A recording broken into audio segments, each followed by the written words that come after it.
En lo profundo del bosque, una niña sin hogar desenterró un ataúd. Dentro había un millonario, aún con vida. Desde ese instante no solo salvó una vida, sino que desató una cacería humana que duraría años. A finales de la primavera, en las afueras de Zaragoza, los bosques de hoja caduca aún no habían recuperado su verdor. El aire era seco y frío, y la luz tenue se filtraba entre las copas altas y delgadas de los árboles semejantes a costillas. El suelo estaba blando, cubierto de musgo que trepaba por las raíces retorcidas en un lugar donde nadie tenía razones para adentrarse.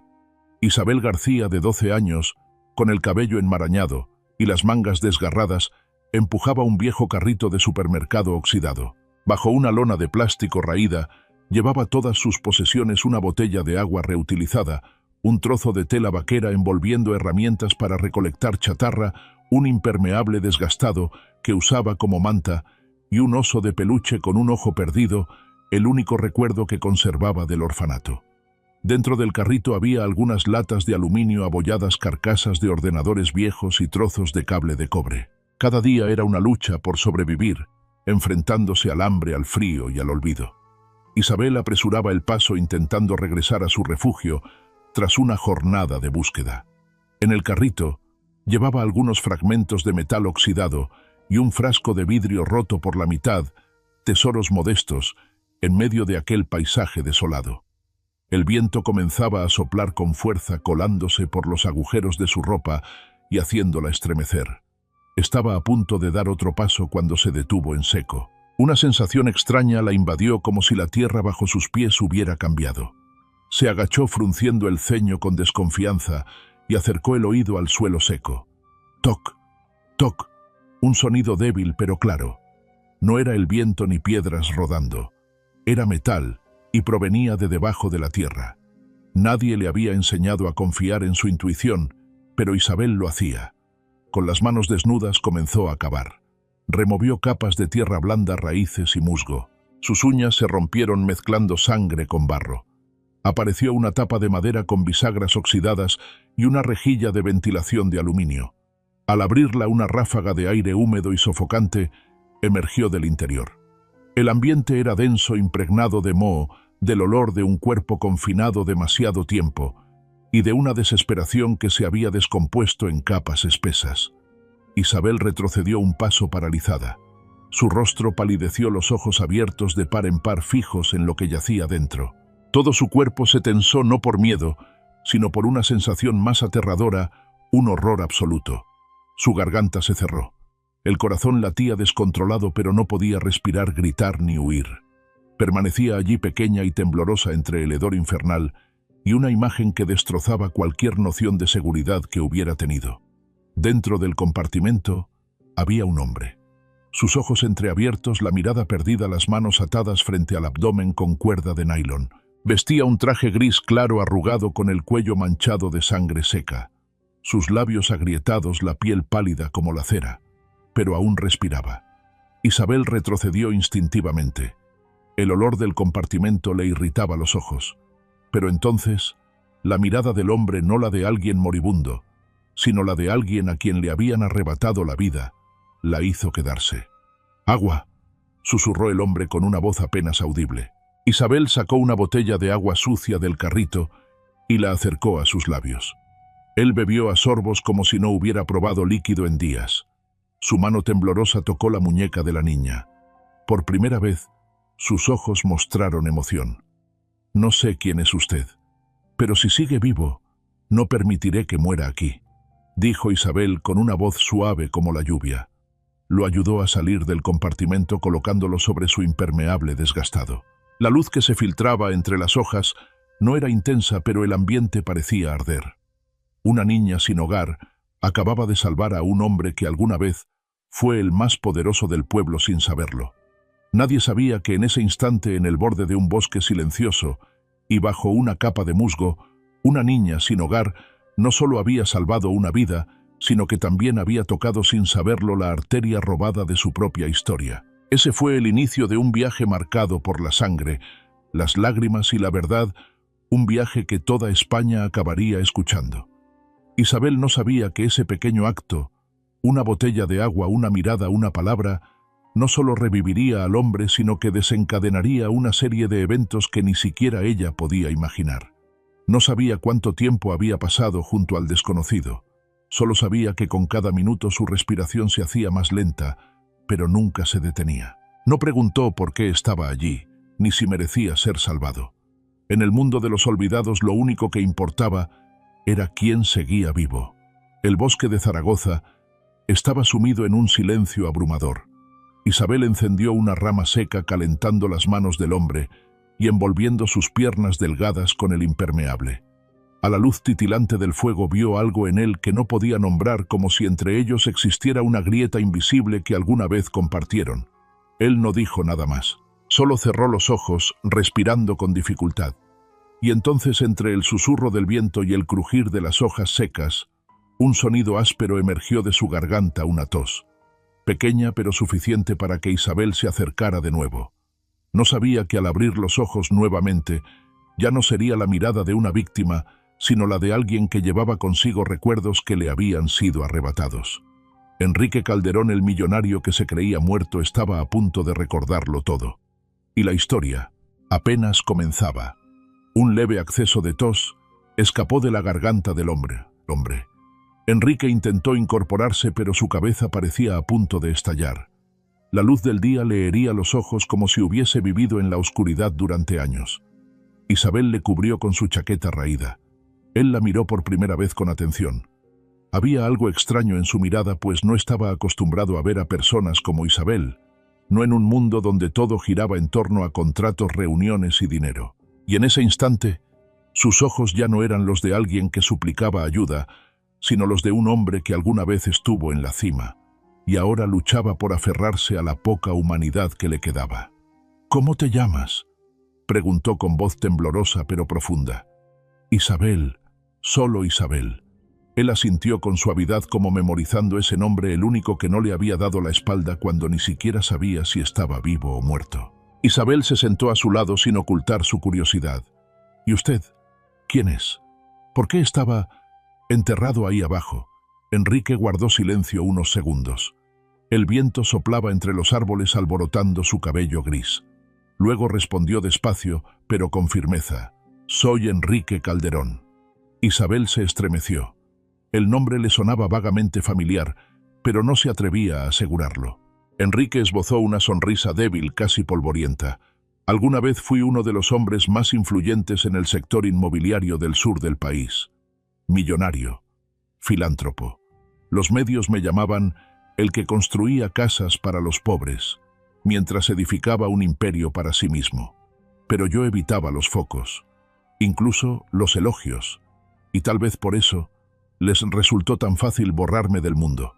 Hizo una pausa, bajó la mirada, respiró hondo y comenzó a recordar. Aquella noche volví a casa después de una reunión del fondo de becas. Victoria, mi esposa, estaba en la cocina. Me sirvió una copa de vino tinto, el sabor dulce en la lengua, luego el dolor punzante en la nuca. Todo giraba. Me desplomé, y antes de perder el conocimiento la oí susurrar: «Enrique, el amor no necesita testigos. Te voy a guardar para siempre». Enrique cerró los ojos. Su cuerpo tembló ligeramente, como si el recuerdo aún ardiera en su piel. Cuando desperté estaba en ese ataúd, atado, con suero conectado para mantenerme con vida. Cada día alguien con máscara entraba, me revisaba el pulso, dejaba comida y se iba sin decir palabra. Levantó la muñeca. Isabel notó una cicatriz profunda, una herida que no parecía querer sanar. Había un reloj colgado en la pared de la caja, marcando una cuenta regresiva, cada vez más rápido.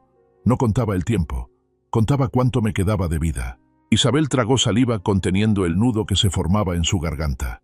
«¿Lo enterraron vivo?», preguntó en voz baja sin apartar la vista de la cicatriz. «¿Eso crees?», soltó una risa seca como ceniza antigua. «No puedes imaginarte cuánto debe odiarte alguien para no desear tu muerte, sino que sigas existiendo, solo para morir lentamente». En silencio. El viento volvió a soplar. Isabel acomodó mejor la vieja chaqueta que usaba de manta cubriendo las piernas del hombre. Hombre. No sabía quién era exactamente aquel hombre, pero en sus ojos rojos resecos Vio una soledad demasiado parecida a la suya, una persona olvidada, y nadie debería ser olvidado así. Ese día pasó sin palabras.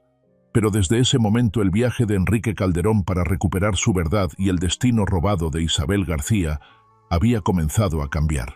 Isabel no sabía que su gesto, una botella de agua, una mirada, una frase acabaría por encender no solo la vida de aquel hombre, sino una serie de acontecimientos que ni en sueños habría imaginado.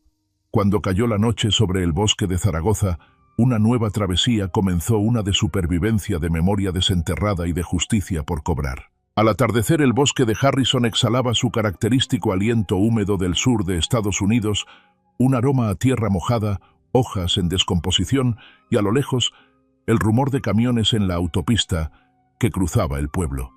Los últimos rayos de sol se filtraban entre los árboles centenarios, reflejándose en el oxidado carrito de supermercado de Emilia, como si fueran linternas iluminando recuerdos olvidados. Con una cuerda de cáñamo, Emilia aseguraba el techo de su improvisada tienda hecha de lonas desgarradas y maderas podridas. Acomodó a Enrique de lado, usando un cojín improvisado con un viejo jersey. Él respiraba con dificultad, pero su aliento era constante. La botella de agua estaba casi vacía, y las migas de pan rescatadas de un contenedor apenas alcanzaban para una comida. Emilia sabía que necesitaba ayuda. A la mañana siguiente dejó a Enrique descansando y empujó su carrito fuera del bosque. El viento golpeaba su rostro como 1000 bofetadas de una sociedad que siempre la había ignorado. Cada paso de una niña sin hogar era recibido con sospecha. El pequeño pueblo despertaba con sus rutinas, el aroma a café del local de don, la música country de una vieja radio en el taller mecánico. Nadie la miraba. Nadie la saludaba. Entró en la única tienda de comestibles abierta a esa hora, atendida por doña Milagros Herrera, una mujer de 60 años que cobraba a un anciano su jarabe para la tos. Emilia se acercó al mostrador y sacó de su bolsillo un teléfono móvil destartalado, con la pantalla agrietada y sin tarjeta SIM. Abrió un video grabado con la aplicación predeterminada. No tengo internet, solo esto, pero debe verlo. Doña Milagros alzó la vista con una expresión de duda. Luego lentamente observó la pantalla. Un hombre demacrado con los ojos abiertos de par en par miraba fijamente a la cámara y decía con voz débil: «Soy Enrique Calderón. Si alguien ve este video, Victoria Lafuente a...». La pantalla se oscureció abruptamente. El video se cortó. Doña Milagros quedó en silencio. Dios mío. Él me envió una carta manuscrita. Me donó $50.000 en 2013. Solo decía que era para que su tienda nunca apagara las luces. Nunca lo conocí en persona, pero su nombre era conocido por todos. Emilia asintió. No sabía quién era Enrique, pero estaba segura de que había salvado a alguien que merecía vivir. Doña Milagros tomó el teléfono fijo y marcó un número. «Felisa, soy Milagros. Necesito que vengas al pueblo. Es sobre Enrique Calderón». Al otro lado de la línea, una joven doctora en una clínica gratuita se quedó atónita al escuchar el nombre del hombre que había financiado sus estudios de medicina. El cielo se cubría de nubes grises. El viento soplaba con más fuerza. De regreso al bosque, Emilia no sabía que desde el momento en que presionó grabar una red de mentiras, comenzaba a desmoronarse. Y Victoria Lafuente estaba a punto de enfrentarse a lo único que no podía controlar una niña. Cuando Enrique abrió los ojos y recibió la luz del día tras tantos días en la oscuridad, no sabía que el mundo exterior había cambiado y que una niña frágil estaba trazando el camino hacia una verdad enterrada. Felicia Trujillo dejó caer la pluma. Su mano, que escribía en un expediente, se deslizó por la mesa. Murmuró un nombre que no había olvidado en 6 años, un nombre que le abrió las puertas de la vida a Enrique Calderón. No solo le debía su carrera, sino la oportunidad de escapar de una infancia estrecha y empobrecida y convertirse en médica. Él fue quien en silencio financió la clínica gratuita donde ahora trabajaba, salvando cientos de vidas cada año. La noticia de que Enrique estaba vivo y había sido retenido no podía ser una invención. Y si era cierta, Felicia sabía que no podía quedarse de brazos cruzados. Esa noche, en una mansión a las afueras, Victoria Lafuente observaba la pantalla en silencio. El video se repetía, una imagen borrosa pero clara de Enrique demacrado, con el cabello y la barba desordenados, siendo rescatado de un ataúd en el bosque por una niña. El rostro de Victoria permanecía impasible, pero sus ojos parpadeaban rápidamente, único indicio de una ansiedad contenida. ¿Dijo algo?, preguntó con voz fría. El asistente negó con la cabeza. Victoria inhaló profundamente. Silvio Duarte entró, su abogado personal amante sin nombre y el encargado de limpiar los pecados que Victoria prefería no tocar. Identifica la fuente del video. Encuentra a quien lo grabó. Elimínalo.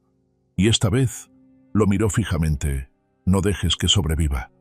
En un bar en las afueras de Harrison, Lucía Beltrán, antigua amiga de Victoria, estaba frente a su portátil. Un artículo recién publicado se propagaba rápidamente.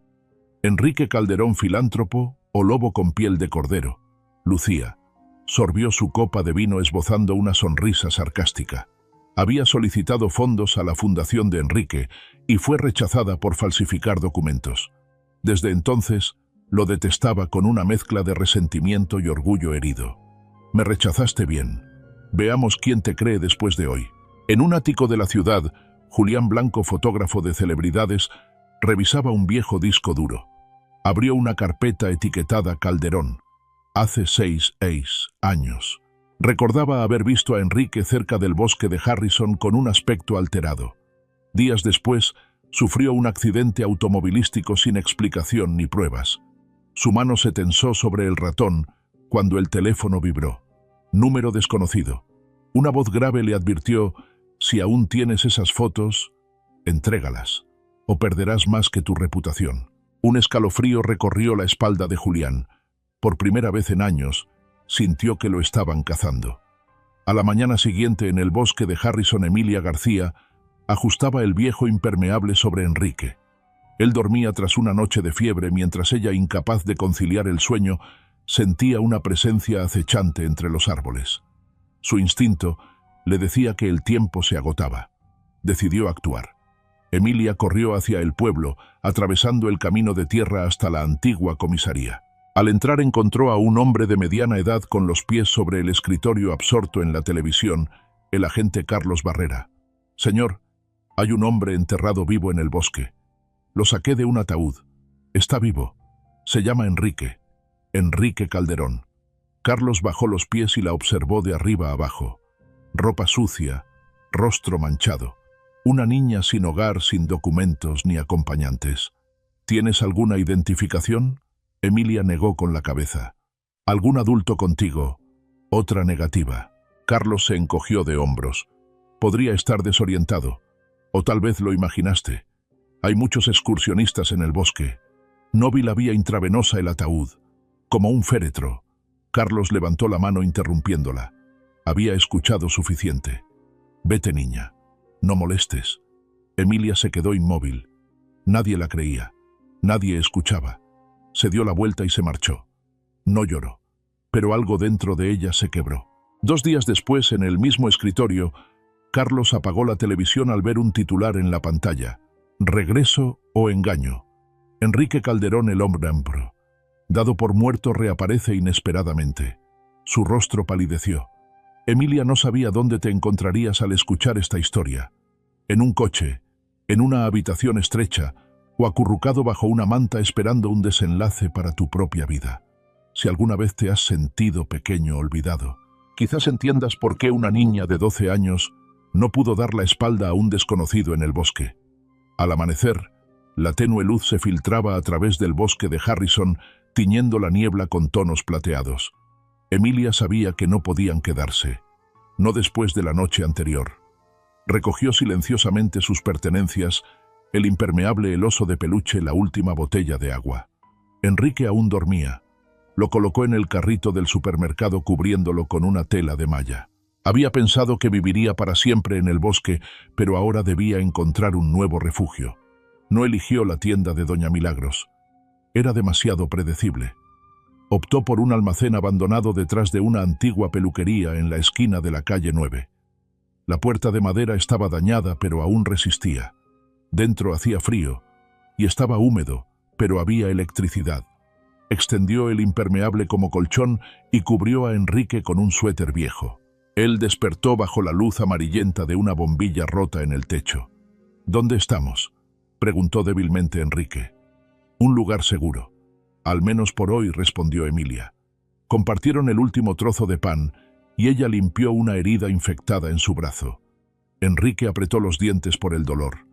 Emilia incluso calentó agua usando un cable eléctrico viejo, conectado a una toma de corriente, una técnica que había aprendido durante sus noches en zonas industriales. Desmontó un ventilador roto, envolvió su mano con tela como un guante improvisado para evitar infecciones al tratar cortes profundos. Enrique la observó sorprendido. ¿Dónde aprendiste todo esto? Emilia se encogió de hombros. Lo hice por mi cuenta. Cuando nadie te ayuda debes aprender a salvarte solo. Hizo una pausa y luego añadió, hubo personas que intentaron atraparme mientras dormía bajo un puente. Varias veces. Algunos decían que no debía vivir mucho. La policía no me creyó. Una mujer rubia en un coche negro vino una vez, no vi su rostro. Pero sé que temen que siga viva. Enrique la miró fijamente. No comprendía todo, pero una sensación inquietante crecía en su interior. No soy doctora, pero salvé a alguien que estaba por morir. Hice más que muchos médicos. Mientras tanto, Sergio recibió la noticia. El campamento en el bosque estaba vacío. Victoria rompió su copa de vino y gritó, «Esa niña no es solo suerte, es una amenaza». Lucía publicó un segundo artículo. Carlos fue investigado internamente. Julián recibió una segunda amenaza de muerte. Toda la red comenzaba a desmoronarse. En el almacén, Emilia se sentó junto a Enrique apoyando la espalda contra la pared. Afuera un SUV negro se detuvo. Una figura vestida de gris descendió silenciosamente. El juego del escondite había entrado en su fase más peligrosa. En medio de la huida, incluso un pequeño detalle, una marca de nacimiento, una cicatriz, podía cambiarlo todo. Para Enrique, lo que veía en Emilia ya no era casualidad. Un vínculo de sangre exigía ser en el frío y húmedo del viejo almacén. Enrique se despertó bajo la tenue luz de una bombilla en el techo. Giró la cabeza y vio a Emilia dormida en un rincón, su cabello suelto y su rostro pequeño inclinado hacia un lado. Un rayo de luz iluminaba la comisura de su ojo izquierdo, revelando claramente un lunar oscuro. Enrique se quedó paralizado. Una imagen familiar lo invadió. Ese lunar era idéntico al de Anna, la hija que había criado durante 12 años. Misma posición, mismo tamaño. Recordó cuando Victoria conoció por primera vez a Ana. Ella dijo como si fuera un destino, «Mira un lunar en la esquina del ojo igual que la hija mayor que perdiste», como si el destino te la devolviera una vez más. En ese momento Enrique se sintió conmovido. Su esposa había fallecido por enfermedad poco después del nacimiento, dejando a Anna, la niña, que él creía era su hija biológica. Victoria parecía amar a la niña como si fuera su propia sangre, y él le estaba agradecido por ello. Aunque en su corazón había tenido dudas, la mirada amable y paciente de Victoria las había disipado. Ahora la luz amarilla iluminaba el rostro magullado de Emilia, y en un instante inexplicable, Enrique sintió algo profundo, instintivo, que lo atraía hacia la niña. No era solo compasión, era una conexión sin nombre, dolorosa y extrañamente real. Enrique no se atrevía a pensar más allá, pero una parte de él no podía detenerse. «Esta niña, ¿por qué se parece tanto?», murmuró. Emilia se movió ligeramente en su sueño y murmuró, «No me dejes». Esa frase resonó en la mente de Enrique como un eco de recuerdos reprimidos. A la mañana siguiente, Enrique se levantó primero mientras Emilia aún dormía. Afuera el cielo estaba nublado. En ese momento se escuchó un suave golpe en la puerta, seguido de la voz de Milagros. «Soy yo, Milagros. No estoy sola». La puerta se abrió. Milagros entró acompañada de una niña pequeña de cabello rizado castaño, Sarah Caldwell. La niña se aferraba a la manga de Milagros con la mirada esquiva. «La niña llegó a mi tienda anoche. Se escapó de casa. Dice que quiere encontrar a su padre». Enrique se quedó sin aliento. Sarah dio unos pasos hacia adelante y luego rompió en llanto. «Escuché a mamá decir que encerró a papá, para que nadie supiera que seguía vivo. No sabía qué hacer, pero te extrañaba». Enrique se arrodilló y abrió los brazos. Sarah corrió hacia él y lo abrazó como si temiera perderlo de nuevo. Lágrimas calientes empaparon su hombro. Emilia permanecía detrás en silencio. Enrique no dijo nada. Pero en ese momento su mirada se dirigió hacia Emilia. Un lunar, una mirada, una sensación de familiaridad y una decisión. Se volvió hacia Milagros y dijo en voz baja: «Necesito quedarme aquí con las dos niñas por un tiempo. Necesito contactar nuevamente a quienes me buscaron, pero debe ser en secreto». Milagros asintió sin hacer más preguntas. Simplemente cerró la puerta como cerrando el pasado, y abriendo un nuevo camino, el camino para recuperar la verdad que les fue arrebatada. A la luz tenue de una nueva mañana, Enrique sabía que no podía esperar más. Era hora de enfrentar la verdad. Y a veces, para saber quién es un niño, uno debe aceptar incluso lo que teme creer. En la fría humedad del viejo almacén, Enrique se despertó bajo la tenue luz de una bombilla del techo. Giró la cabeza y vio a Emilia dormida en una esquina, su cabello desordenado y su rostro inclinado hacia un lado. Un rayo de luz iluminaba la comisura de su ojo izquierdo, revelando un pequeño lunar oscuro. Enrique se sobresaltó. Una imagen familiar lo invadió. Ese lunar era idéntico al de Anna, la hija que había criado durante 12 años. Recordó cuando Victoria conoció a Anna por primera vez y comentó: «Mira un lunar en la esquina del ojo igual que tu primera hija fallecida. Es como si el destino te la devolviera». En ese momento, Enrique se conmovió. Su esposa había muerto poco después del parto, dejándole a Anna la niña que creía su hija biológica. Victoria mostró un amor maternal hacia la niña y él le agradeció por ello. Aunque tuvo dudas, la mirada tierna y paciente de Victoria disipó sus sospechas. Ahora, la luz amarilla iluminaba el rostro magullado de Emilia, y Enrique sintió una conexión profunda e inexplicable con la niña. No era solo compasión, sino una conexión dolorosa y real. No se atrevía a pensar más allá, pero algo en su interior no podía ignorarlo. «¿Cómo puede parecerse tanto esta niña?», murmuró. Emilia se movió ligeramente en su sueño y murmuró: «No me dejes». Las palabras resonaron en la mente de Enrique como un eco de recuerdos reprimidos. A la mañana siguiente, Enrique se levantó antes que Emilia. El cielo estaba nublado. Entonces se escuchó un suave golpe en la puerta, seguido de la voz de Milagros. «Soy yo, Milagros. No estoy sola». La puerta se abrió, y Milagros entró con una niña pequeña de cabello castaño rizado, Sarah Caldwell. La niña se aferraba a la manga de Milagros con una mirada tímida. «Llegó a mi tienda anoche, se escapó de casa. Dice que busca a su padre». Enrique se quedó sin palabras. Sarah dio unos pasos hacia él y rompió en llanto. «Escuché a mamá decir que te encerró para que nadie supiera que estabas vivo. No sabía qué hacer, pero te extrañaba». Enrique se arrodilló y abrió los brazos. Sarah corrió hacia él y lo abrazó con fuerza, como si temiera perderlo de nuevo. Las lágrimas empaparon su hombro. Emilia observaba en silencio desde atrás. Enrique no dijo nada, pero su mirada se dirigió hacia Emilia.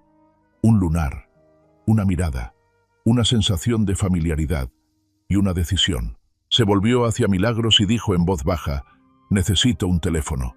Uno sin rastreo, sin registro». Milagros asintió. Comprendía que algunas llamadas no eran para las compañías telefónicas, sino para los recuerdos. Poco después, le entregó un teléfono plegable y una libreta antigua con las esquinas amarillentas. Enrique hojeó las páginas, nombres de personas que le debían una promesa o un recuerdo.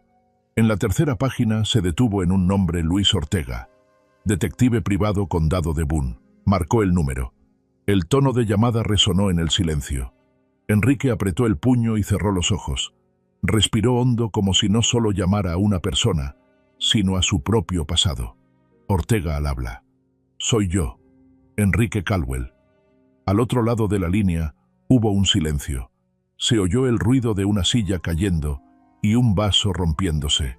Un momento largo y tenso. «Dios mío, pensé que estabas muerto. Estoy vivo, pero necesito saber qué perdí durante ese tiempo». Enrique explicó brevemente: la niña, el ataúd, la corazonada, el lunar junto al ojo y la creciente duda. «Necesito que me ayudes a descubrir la identidad de una niña». Ortega suspiró. «Envíame una muestra de cabello o un objeto con ADN de la niña. Tengo contactos en el Hospital St. Clair. Lo investigaré». Esa tarde Ortega llegó. su abrigo largo cubierto de polvo, su andar firme y su mirada aguda como siempre. Se sentaron juntos como sobrevivientes de una explosión que nadie menciona. Encontré los registros originales. 2 niñas, Emilia Grace y Anna Caldwell, nacieron el mismo día a la misma hora en el mismo hospital.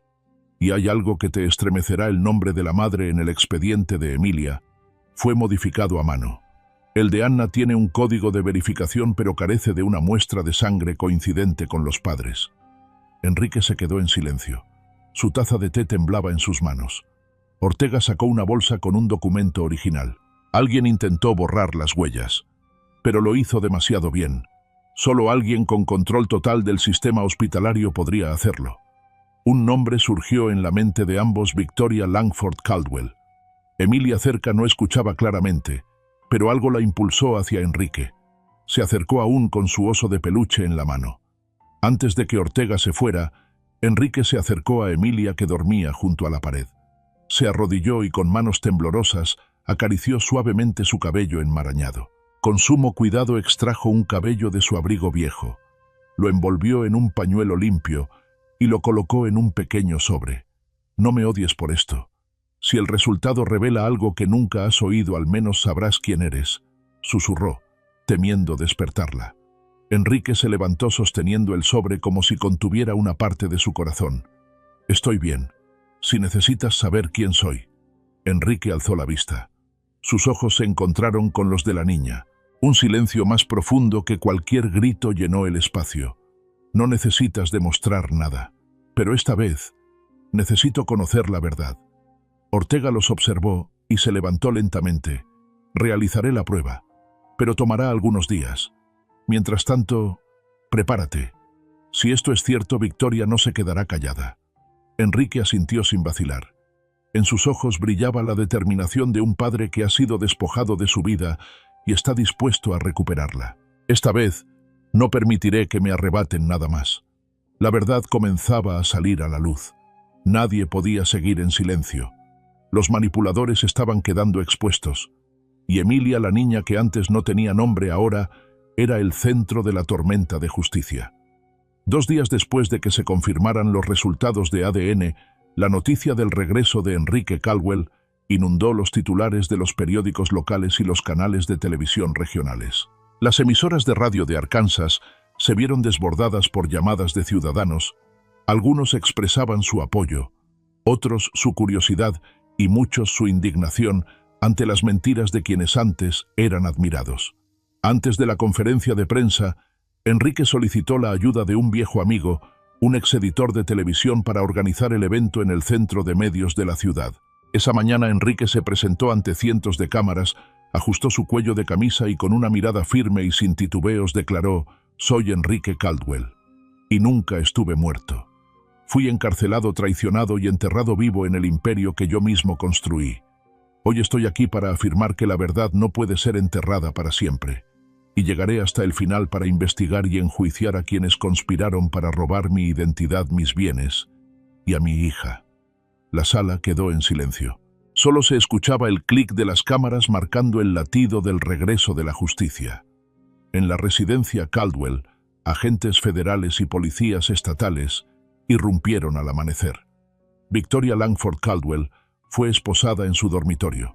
Sus ojos se abrieron no por sorpresa, sino porque finalmente sus planes habían llegado a su fin. Silvio Drake, a su lado, no ofreció resistencia.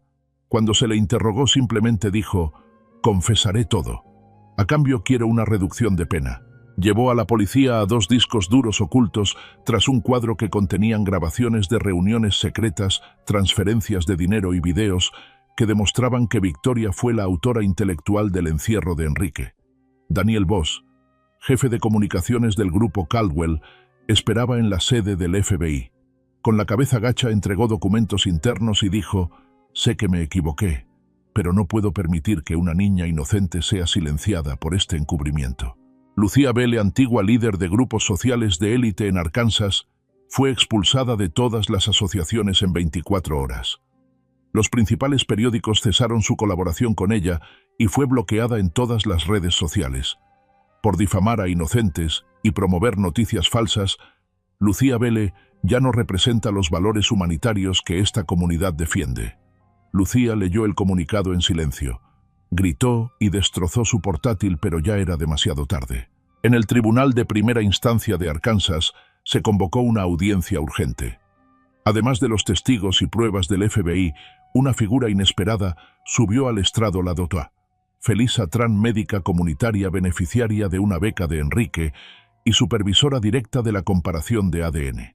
Presentó un informe que mostraba una coincidencia del 99,98% entre las muestras de ADN de Emilia y Enrique. Lo más impactante fue que Emilia y Ana nacieron el mismo día, a la misma hora y en el mismo hospital. Los registros hospitalarios muestran alteraciones. El nombre de la madre de Emilia fue modificado y el expediente de Anna carece de muestras de ADN paternas. Esto solo es posible con la complicidad de personal hospitalario o fuerzas externas. La sala quedó en silencio. Felisa proyectó una imagen en la pantalla, un lunar junto al ojo de Ana. Consultamos a un dermatólogo, este lunar no es natural. Bajo la piel hay tinta biológica, lo que indica que fue tatuado muy temprano, posiblemente antes del primer año de vida. La sala se estremeció. Felisa miró directamente a Victoria, attorneygeneral.gov. Usted intentó crear una similitud absoluta entre dos niñas. Esto no fue un error. Fue una acción organizada, deliberada y cruel. Lucía Belle, creyendo estar fuera de peligro, fue traicionada por Victoria. Un correo falso de Victoria le prometía control temporal de una cuenta empresarial secreta con instrucciones de acceso. Lucía, sin sospechar, accedió desde su portátil personal. Inmediatamente el sistema financiero emitió una alerta de intrusión. Un equipo de agentes financieros la arrestó en una reunión social frente a las cámaras. ¿Tenía permiso? «Tengo una carta de confirmación», gritó, pero nadie le creyó. Enrique, viendo las noticias desde la sala de milagros, comentó en voz baja: «Los malvados siempre se creen inteligentes hasta que encuentran a alguien más malvado». En el juicio, una testigo inesperada subió al estrado, Sarah Caldwell, de 7 años. Con voz temblorosa pero clara, relató sus recuerdos en la mansión donde su madre mantenía a su padre encerrado en el sótano. «Mamá me prohibía bajar, pero oía a alguien llorar. Pensé que papá estaba enfermo. No me atreví a contarle a nadie». La sala quedó en silencio. El jurado se miró. Una niña no podría inventar tales detalles. Su testimonio fue suficiente para desmontar años de engaños. Enrique miró a Emilia. No dijo nada, solo le apretó la mano con fuerza. «Nunca más serás olvidada». Al día siguiente, en una habitación iluminada por la luz de la mañana en Casa de Milagros, Enrique se sentó frente a un sobre sellado, los resultados finales de ADN que Ortega había traído. Emilia estaba cerca con expresión preocupada. Sara le sostenía la mano. Enrique abrió el sobre, leyó cada palabra. Sus manos temblaban, sus labios apretados. Luego levantó la vista y miró a Emilia por un largo momento. «Es cierto. Eres mi hija. Eres Emilia Grace Caldwell». Lloró. No de dolor, sino de alegría por recuperar una parte de sí mismo que creía perdida para siempre. Abrazó a Emilia. Ella se quedó inmóvil al principio, pero luego, como un reflejo instintivo, lo abrazó de vuelta. Un abrazo que debieron compartir hace 12 años. Un abrazo cálido que les permitió llorar juntos, no por tristeza, sino por el reencuentro. Sara, a su lado, no mostró celos ni tristeza. Tomó la mano de ambos. «Ahora nuestra familia es más grande». Un mes después, en el Tribunal Supremo de Arkansas, los responsables fueron juzgados. Victoria Langford Caldwell, con la cabeza baja y esposada, enfrentó cargos graves: conspiración para secuestro, detención ilegal, intercambio de recién nacidos y apropiación indebida de bienes. Las grabaciones de Silvio, las pruebas recopiladas por Ortega y el testimonio de la pequeña Sara desmantelaron todas sus defensas. Silvio Drake, abogado personal y cómplice, aceptó su culpabilidad a cambio de una reducción de pena y colaboró plenamente con la fiscalía. Detalló el plan para intercambiar a las niñas en el hospital, las pruebas de transferencias de dinero y la lista de empleados médicos sobornados. Daniel Voss, director de comunicaciones, se entregó antes del juicio y entregó todos los documentos que demostraban las órdenes de encubrimiento emitidas por Victoria. Lucía Belle, otrora símbolo de la élite, fue completamente rechazada por organizaciones benéficas y medios de comunicación. Lloró en el tribunal cuando testigos la acusaron de difundir información falsa y dañar la reputación de inocentes. El subcomisario Carlos Bridges fue investigado por transacciones financieras sospechosas. Al ser interrogado no se defendió. Solo dijo: 3 meses después de la confirmación de los resultados de ADN, la historia de Enrique Caldwell y su hija Emilia se convirtió en un símbolo nacional de justicia y redención. La Fundación Grace, establecida por Enrique, se inauguró oficialmente atrayendo la atención de medios locales y nacionales. En la ceremonia de apertura, Emilia, vestida con un sencillo vestido blanco, tomó el micrófono y dijo con voz firme: «Antes no tenía nombre ni hogar, pero hoy tengo una familia y una misión». Su discurso emocionó a todos los presentes, incluyendo a Benji y Sara, quienes la aplaudieron desde la primera fila. Enrique, con lágrimas en los ojos, observó a su hija con orgullo. Emilia se convirtió en una figura inspiradora, siendo invitada a hablar en escuelas y organizaciones humanitarias. Sin embargo, siempre respondía con humildad: «No soy una heroína, solo sobreviví, y ahora quiero ser útil». Mientras tanto, Ana, la niña que creció bajo la identidad de Emilia, fue acogida por una familia adoptiva amorosa. Aunque su madre biológica Victoria estaba en prisión, Ana no fue culpada por los actos de su madre. Recibió apoyo psicológico y mantenía una relación cercana con Sara y Emilia. En una excursión de otoño, Ana preguntó a Enrique: «¿Soy un error?». Enrique respondió con ternura: «No, eres parte de la verdad, y mereces ser amada no por quien te dio la vida, sino por quien eres». Esa noche Emilia se acercó a Enrique y por primera vez lo llamó papá. Ambos se abrazaron, sellando un vínculo que había sido negado durante años. «Papá, gracias por no abandonarme». Enrique, conmovido, prometió: «Te debo una infancia, pero la recuperaré contigo día a día». 2 años después, Enrique llevó a Sara y Anna a visitar a Victoria en la prisión estatal de Arkansas. Victoria, con el cabello canoso y vestida con el uniforme de reclusa, expresó su arrepentimiento. «Lo siento por el daño que causé, por convertir todo en una pesadilla». Se volvió hacia Enrique y añadió: «Sé que no merezco perdón, pero si puedes, dile a Emilia que lo siento. Ella vivió la vida que le robé». Enrique no respondió. Simplemente colocó una mano en el hombro de las niñas y dijo: «Vámonos». Semanas después, Enrique llevó a Emilia al cementerio donde descansaba su primera esposa. Frente a la tumba dijo: «Me equivoqué al no ver la verdad, pero ahora Emilia ha regresado, y prometo amarla por ambos». Emilia colocó una flor blanca sobre la lápida y susurró: «Perdón por llegar tarde, mamá, pero ya estoy aquí». 15 años después, la Fundación Grace se convirtió en una de las organizaciones benéficas más importantes de Estados Unidos, ayudando a miles de niños sin hogar y reconectando familias. Enrique, reconocido por su labor filantrópica, cedió la dirección de la fundación a Emilia, quien junto a Benji y Sara continuó su legado. Cada año, en el aniversario del día en que Emilia encontró la caja en el bosque, la familia se reunía para encender una vela y recordar: el amor puede perderse, pero siempre encuentra el camino de regreso. Sin embargo, el pasado aún guardaba secretos. Emilia estaba a punto de enfrentarse a una red de intercambio de identidades que había operado en las sombras durante décadas. Su lucha por la verdad apenas comenzaba. Una noche de invierno, los vientos helados de las montañas Ozark azotaban la tranquila finca de la Fundación Grace. En medio de la oscuridad, un hombre con chaqueta de cuero y gorro de lana se mantenía en silencio frente a la entrada. Se trataba de Mason Drake, hermano menor de Silvio Drake. Más de una década atrás fue un especialista en seguridad de alto nivel en el conglomerado Caldwell, desapareciendo tras la detención de Silvio. Pocos sabían que Mason había sido quien advirtió a Victoria sobre el peligro que representaba Emilia. Él mismo infiltró el orfanato para sustraer los registros originales de Emilia y simular un accidente. Ahora regresaba no para cerrar el pasado, sino para enmendarlo. Portaba no solo documentos, sino también las cicatrices de sus errores. Una marca en su muñeca izquierda recordaba el día que se opuso a Victoria y fue expulsado del proyecto de sustitución. Desde entonces vivió en el anonimato, trabajando en refugios y supermercados en la frontera mexicana, intentando olvidar.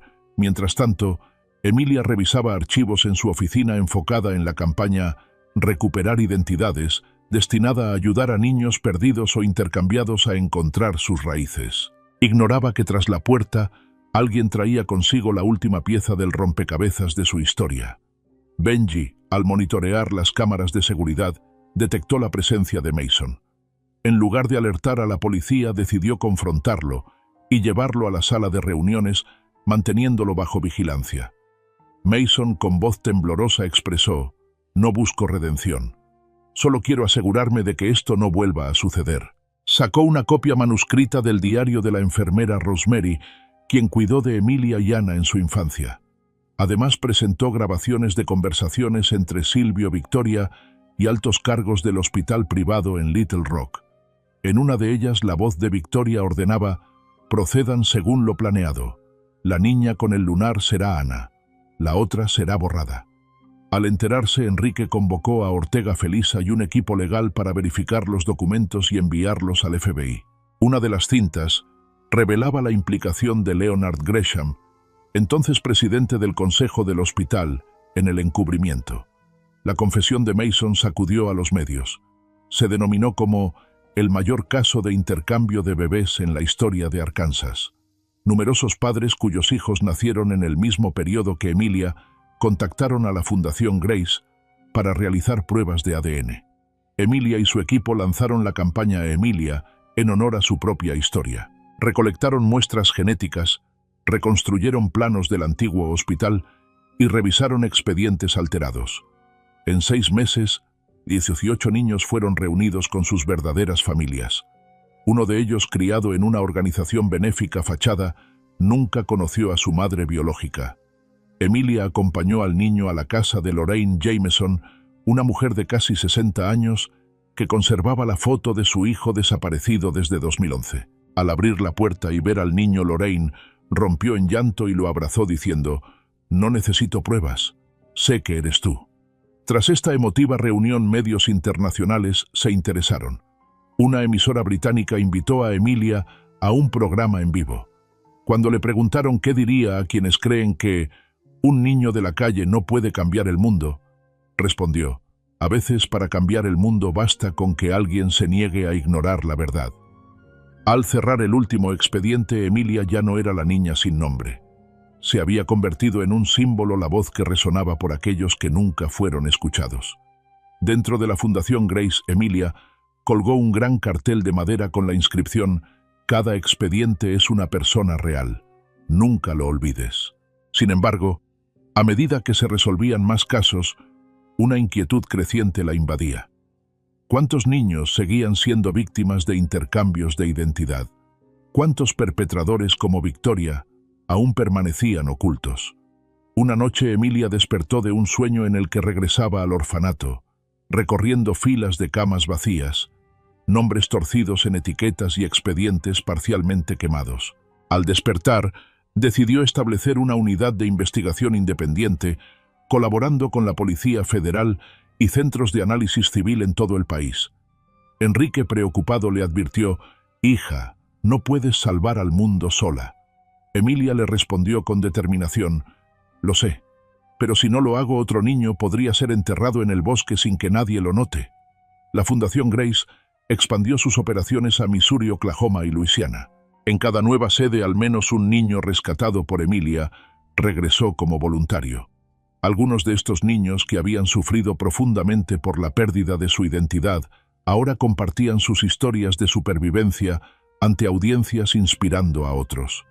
Benji asumió el cargo de director de comunicaciones, mientras que Sara, tras graduarse en psicología infantil, regresó como directora del programa de terapia emocional. Ella implementó un curso especial llamado Sanar con la Verdad, enseñando a los niños a reconocer, enfrentar y superar los traumas relacionados con la pérdida de identidad.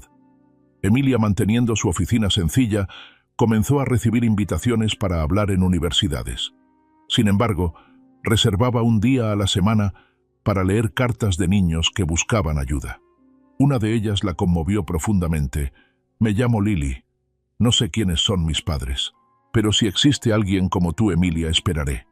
Esperaré a que alguien me encuentre». Emilia respondió: Lily, algunos niños nacen en el barro, pero aún así son semillas de flores. Y algún día, yo, o alguien como yo vendrá. Lo prometo. Ortega descubrió un fragmento del diario de la enfermera Rosemary, quien se había opuesto al plan de intercambio de bebés. Aunque Rosemary había fallecido por una enfermedad cardíaca en su cajón, se encontraba un cuaderno con la última anotación: no pude salvar a Emilia, pero creo que algún día ella se salvará a sí misma y a muchos más. Emilia colocó el cuaderno en una vitrina en el centro de la Fundación Grace, escribiendo a mano: los recuerdos no mueren, solo esperan ser nombrados. De ser una niña olvidada, Emilia se convirtió en la defensora de cientos de niños sin identidad. En la celebración del 10º aniversario de la Fundación, Grace Enrique subió al escenario, miró a Emilia y dijo: perdí un imperio por confiar en la persona equivocada, pero al confiar en una niña lo recuperé todo. El auditorio se puso de pie en aplausos. Emilia no lloró, simplemente sonrió como si cada dolor pasado hubiera sido transformado en esperanza, porque a veces la única forma de sanar es ayudar a otros a encontrarse a sí mismos. 7 años después de la condena de Victoria y la expansión internacional de la Fundación Grace, Emilia recibió una carta anónima por correo. El sobre marrón con papel envejecido y tinta desvanecida mostraba una caligrafía firme que reconoció de inmediato era idéntica a la firma de su madre biológica en un antiguo expediente hospitalario. Emilia Grace, si estás leyendo esto, es posible que ya no esté. Pero si estás viva, mereces conocer la verdad. Intenté mantenerte conmigo, pero te llevaron en la noche. Me amenazaron de muerte si hablaba. No fui lo suficientemente fuerte para protegerte. Ve a la cabaña número 15 en el pueblo de Rosefield, Missouri. Allí encontrarás todo lo que necesitas. Emilia permaneció horas en silencio contemplando la carta. Decidió no ir sola. Ortega, ya retirado, aceptó acompañarla a Rosefield. El pueblo aislado en el campo tenía señales de GPS erráticas y escasa señal telefónica. La cabaña número 15, casi abandonada, mostraba un techo inclinado y pintura descascarada. Dentro, bajo la cama, Ortega encontró una pequeña caja de madera con cerradura de combinación. Emilia ingresó las letras EEMI. La cerradura se abrió. Dentro había un diario con páginas llenas de lágrimas. El día que naciste no me permitieron verte. Te llevaron diciendo que necesitabas exámenes médicos. Pasaron 4 días y no te devolvieron. Firmé el alta, te busqué por todas partes, pero todos los registros habían desaparecido. No tenía dinero ni poder, solo la fe de que algún día regresarías. Emilia cerró el diario, sus manos temblando. Ortega le puso una mano en el hombro. Una parte de tu pasado ha hablado. De regreso a la Fundación Grace, Emilia convocó al equipo de investigación de expedientes antiguos. Inició el proyecto Nombre de Madre, destinado a rastrear registros donde se había eliminado el nombre de la madre biológica en los últimos 20 años. Sara, ahora directora de psicología e investigadora, lideró el proyecto. En una reunión presentó: hemos identificado 47 casos donde se registró a la madre adoptiva como madre biológica. De ellos, 15 coinciden con el patrón de fraude de Victoria. Emilia apretó su bolígrafo. Pensábamos que Victoria era la cabecilla, pero si esto es una red más amplia, solo hemos cortado una rama, no hemos visto las raíces. La investigación se amplió. Ortega, aunque retirado, fue invitado como asesor honorario. Sara y Benji establecieron el Departamento de Recuperación de Datos, enfocado en restaurar información eliminada de sistemas hospitalarios, registros administrativos y documentos físicos raros. Descubrieron una organización médica que colaboraba en secreto con la red de intercambio de niños Nova Genesis, que se presentaba como una entidad de investigación genética. En un archivo antiguo en Kansas, Sara encontró una grabación de una reunión secreta de 2006 con la voz de Leonard Gresham y una mujer identificada como exdirectora financiera del hospital de Rosefield.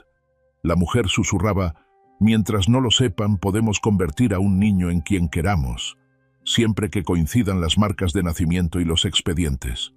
Emilia lloró al escuchar la grabación. Cada célula de su cuerpo recordaba aquella mañana junto a la caja de madera en el bosque de Harrison. No soy la única. Hay cientos de niños más. La Fundación Grace, de ser un centro benéfico, se convirtió en la primera organización en UU, capaz de verificar identidades a nivel nacional mediante ADN para niños sin registros. El Congreso invitó a Emilia a hablar.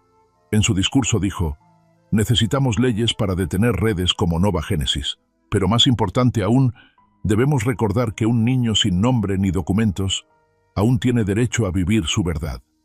El auditorio se levantó en aplausos. Legisladores, activistas y padres lloraban. Enrique, ahora canoso, observaba desde detrás del escenario con los ojos empañados. Mi hija ha logrado más de lo que jamás imaginé. Mason Drake recibió un reconocimiento como colaborador honorario. Ortega se retiró nuevamente, regresando a las montañas con su esposa. Antes de irse, le dijo a Emilia: no solo recuperaste tu nombre, has obligado al mundo a mirar donde antes se apartaba la vista. Y Emilia sabía que el viaje no había terminado. Pero ahora no estaba sola.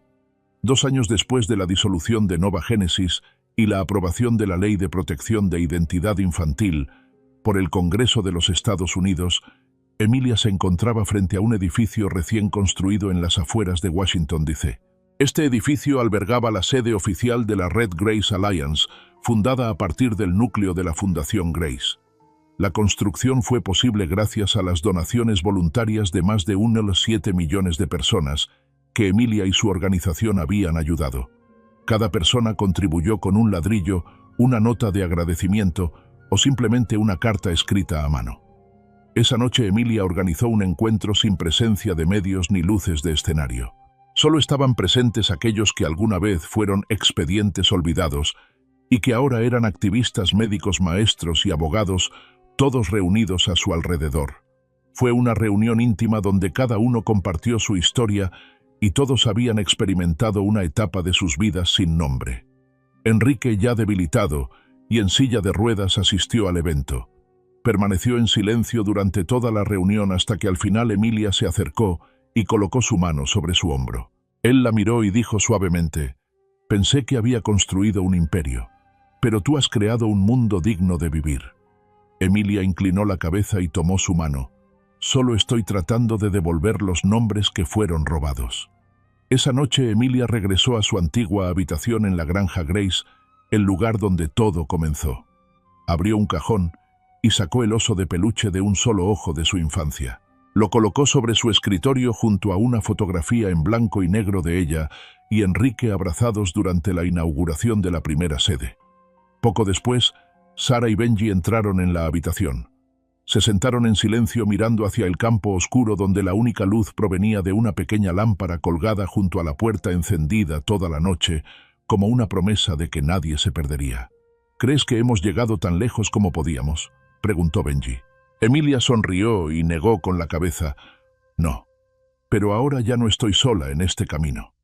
Afuera un autobús se detuvo. Una niña de cabello rizado con una bolsa de tela desgastada en la mano descendió. Miró el letrero de Fundación Grace y luego al conductor. Escuché que aquí hay alguien que fue como yo. El conductor señaló hacia la casa iluminada. Ella todavía está allí, aún esperando. Y como un hermoso ciclo del destino, Emilia abrió la puerta y salió. Sus ojos se encontraron con los de la niña. No hubo promesas ni presentaciones, solo un asentimiento. Y el reconocimiento: has llegado al lugar correcto. Cada viaje tiene un final, pero a veces ese final es el comienzo de una nueva vida, una vida llamada por su verdadero nombre. Antes de cerrar esta historia, recuerda que el mundo no está construido por personas perfectas, sino por personas comunes que se atreven a salir del silencio y a creer en lo correcto incluso cuando están solas. Emilia no tenía superpoderes. No se le otorgó una fuerza especial. Solo tenía la convicción de que una mano extendida en el momento adecuado puede salvar una vida, que una verdad dicha puede detener toda una maquinaria de mentiras. Ella creyó en su elección incluso cuando nadie la apoyaba. Si alguna vez pensaste que eras demasiado pequeño para hacer algo, recuerda, Emilia fue una niña sin hogar, pero al atreverse a creer en lo correcto, se convirtió en la luz para miles de personas. Este mundo siempre necesita más bondad, siempre necesita más personas que no den la espalda ante la injusticia. Y si alguna parte de ti se conmovió con esta historia, tal vez tú seas la próxima persona en crear un milagro para alguien. Cree en la bondad, cree en la verdad y sobre todo sé valiente como lo fue Emilia. No necesitas ser un héroe, solo no apartes la mirada cuando alguien necesita ser visto. Necesita ser llamado por su verdadero nombre.